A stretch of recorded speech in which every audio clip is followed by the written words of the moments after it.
nasa 8 million pesos per year.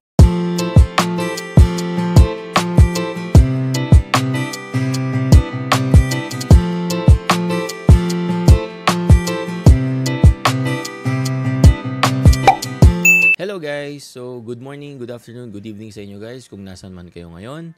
So, malapit na naman po ang weekend. We are really looking forward to that kasi napakaganda na naman po ng weather natin dito sa British Columbia. Kung makikita nyo sa likod ko, nakababa po yung mga blinds kasi napakatingkad po talaga ng sikat ng araw ngayon dito. So, talagang feel na feel ang summer vibe dito sa British Columbia.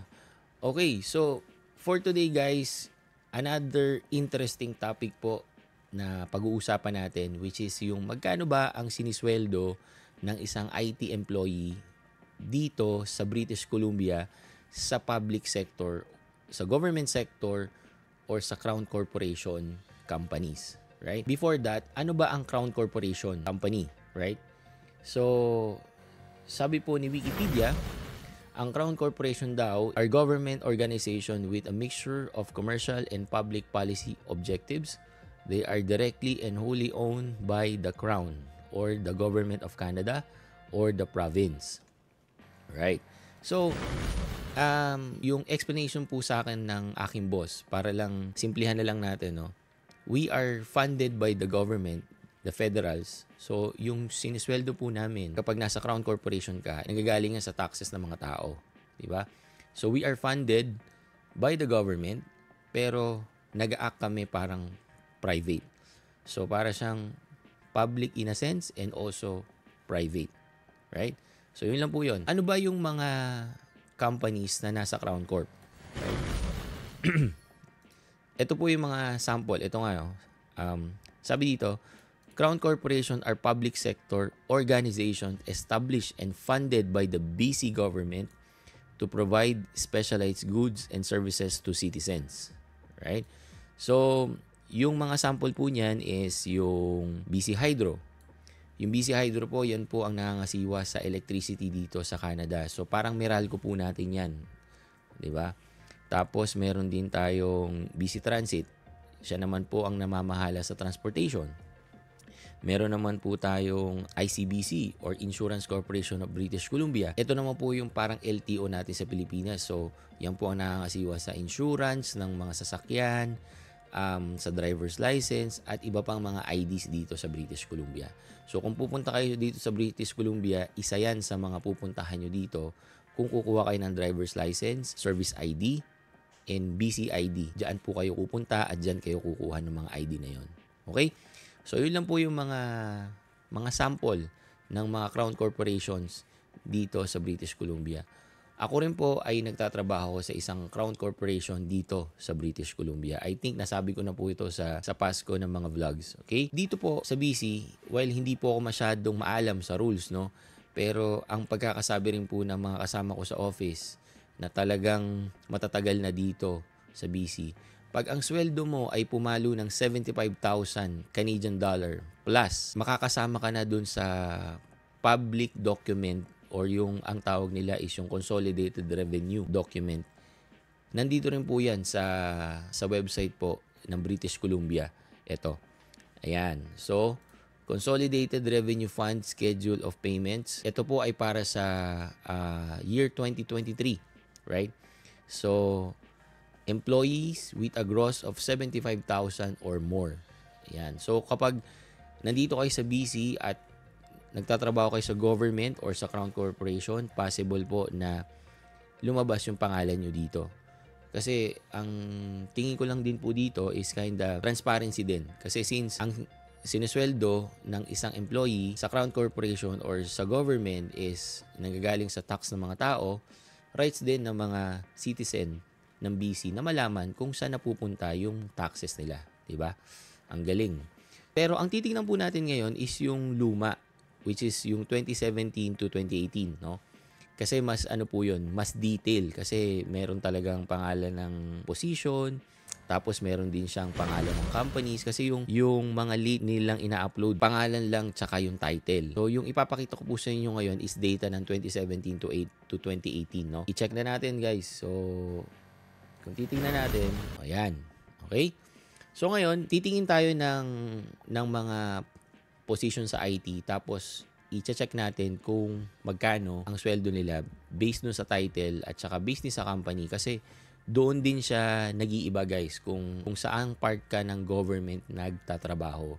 Is either, kumbaga, yung mga services mo ba is directly to the public, like kung nagtatrabaho ka nga sa insurance or sa driver's license, yung mga ganun, or transportation. So, doon nag-iiba yung sweldo, right? So, simulan natin guys sa software engineering. Software engineer na title, no? Software engineer. Tingnan natin yan. So, tingnan natin. Ang sweldo ng isang software engineer or software developer, 3. I think senior level to guys. So nag-work siya sa WorkSafe at ang sweldo niya is 111,000 Canadian dollars. Sa peso natin guys, that is 4.7 million pesos. Yan po ang sweldo ng isang software developer level 3 or senior level dito. Pero guys, kung makikita nyo, nag-iiba rin.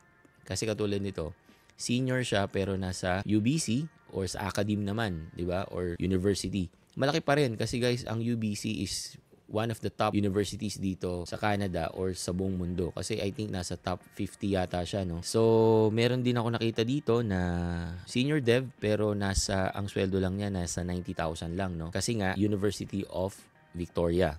Right? So, again, nagva-varies kung anong services yung binibigay mo sa mga citizen dito sa British Columbia. Kung mga nasa 90,000, malaki pa rin guys. Nasa 3.8 million peso. Yan.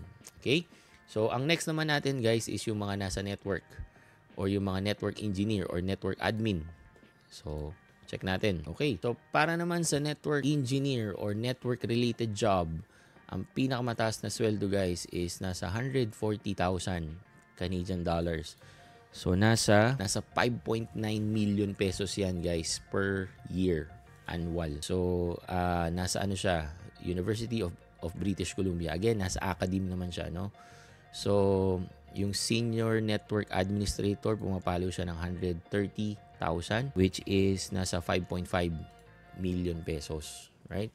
Ang pinakamababa naman guys is nasa yung data network analyst, nasa 76,000. 76,000 is nasa 3.2 million pesos. Yan yung mga sweldo sa IT sector na mga network related jobs.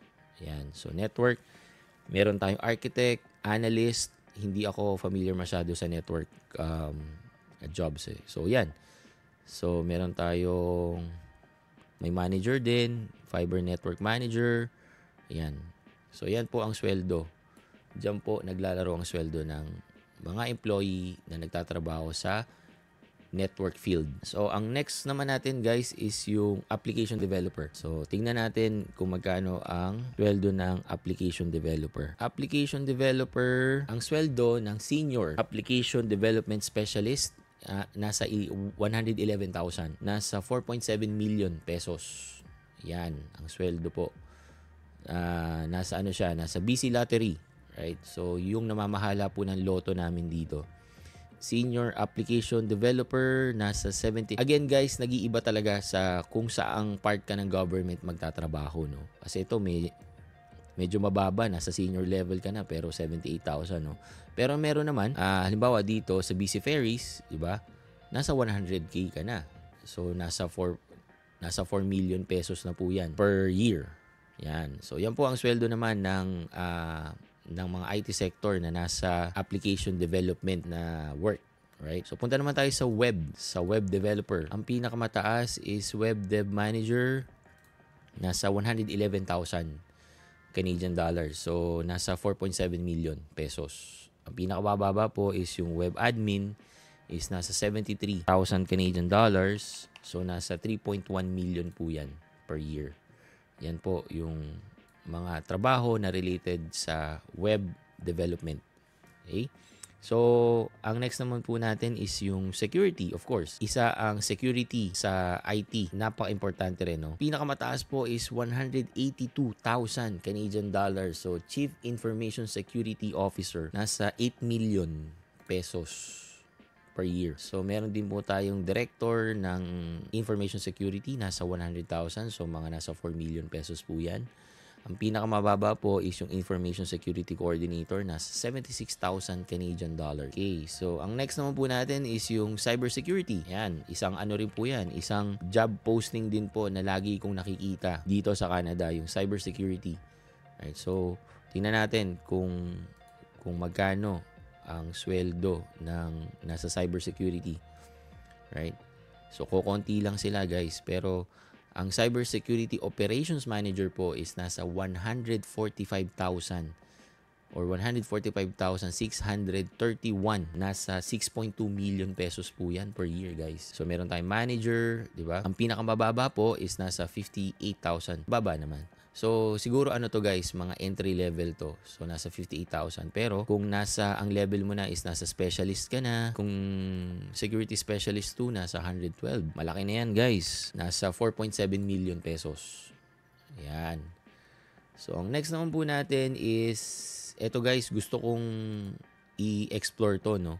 Gusto kong lumipat dito sa ganitong title, which is yung data scientist. Okay? So, ang sweldo ng data scientist guys is nasa 117,000 Canadian dollars. Nasa 5 million pesos po yan, mahigit per year, right? So, data scientist 117,000. Sa ICBC po, o yung Insurance Corporation of British Columbia.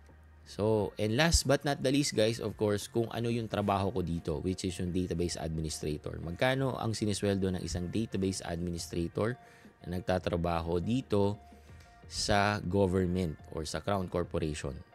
Tingnan natin. So, ang pinakamataas po na sweldo is 163,749